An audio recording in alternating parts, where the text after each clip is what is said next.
All right, so this is not that one.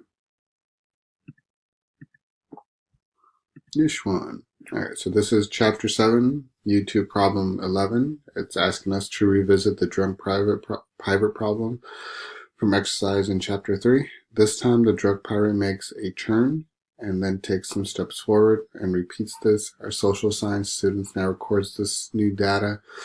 The angle of each turn and the number of steps taken after the turn are given, and her side is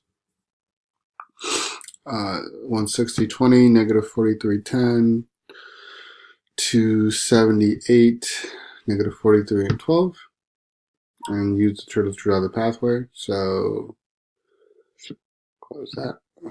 I have my turtle right here from section chapter 3. I just inputted the new data as 160, 20, negative 43, 10, 278, and negative 43 and 12.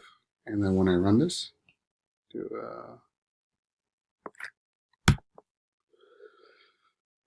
we can see the new path of the turtle that I took.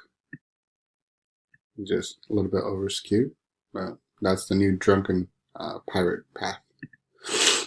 And that's it.